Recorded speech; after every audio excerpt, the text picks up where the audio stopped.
एक जमाने में एक दूर दराज की सल्तनत में मोरवीनिना नाम की एक बुरी चुड़ैल रहती थी।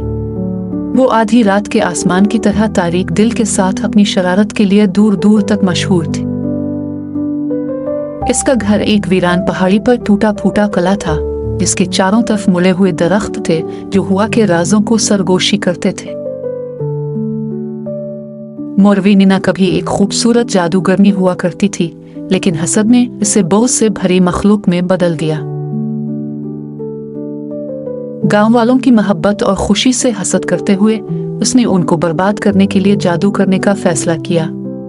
हर रात वो कस्बे के लोगों से हासिल की गई मायूसी के जौहर को इस्तेमाल करते हुए अपनी देगची में पकवान बनाती थी।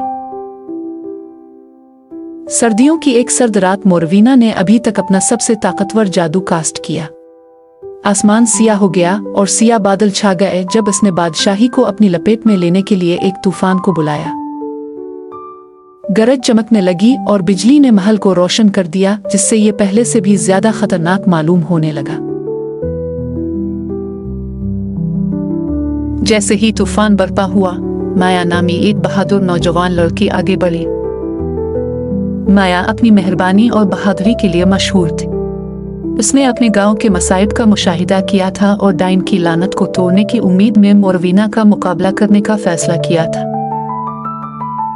सिर्फ अपनी हिम्मत से लैस होकर और एक छोटा सा लॉकेट जो उसकी दादी ने इसे दिया था, उसने पहाड़ी पर अपना सफर शुरू किया। कले में पहुंचकर माया मुसल्लत दरवाजे के सामने खड़ी हो गई और दस्तक दी।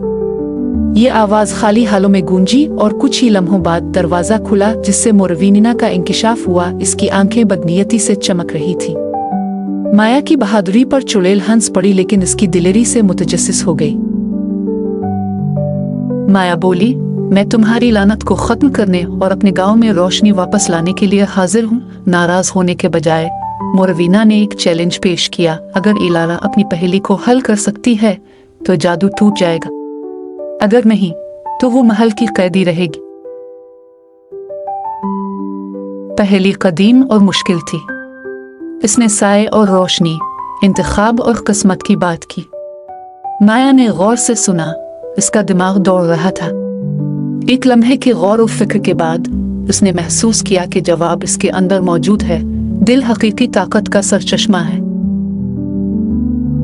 मोरवीना की आंखें हैरत से फैल गईं। इसे माया से इतनी अक्लमंदी की तवक्को नहीं थी। इस लम्हे जादूगरनी के दिल में कुछ बदल गया। इसकी अपनी खोई हुई मोहब्बत और खुशी की यादों ने इसके दिमाग को सैलाब में डाल दिया, और उसने जो रास्ता इख्तियार किया था उसके लिए इसे पछतावा महसूस हुआ। अपने हाथ की लहर के साथ मोरवीना ने जादू उठाया। तूफान खत्म हो गया, आसमान साफ हो गया और गांव एक बार फिर सूरज की रोशनी में नहा गया। मोरवीना ने महसूस किया कि मोहब्बत और खुशी दिलों के अंधेरे को भी जीत सकती है। इस दिन से आगे मोरवीना ने गांव वालों को लानत भेजने के बजाय उनकी मदद करने का इंतखाब किया। वो अपने जादू को अच्छे के लिए इस्तेमाल करते हुए दायरे की मुहाफिज बन गई। माया और देहातियों ने मोरवीनिना को मुआफ कर दिया और उन्होंने मिलकर सल्तनत में अमन और खुशहाली बहाल की। और इस तरह मोरवीनिना का अफसाना एक ओंकिड्स डाइन से नजात और उम्मीद की कहानी में बदल गया, और हर एक को याद दिलाता है कि तारीक तरीन मखलूक भी रोशनी की तरफ वापसी का रास्ता तलाश कर सकती है।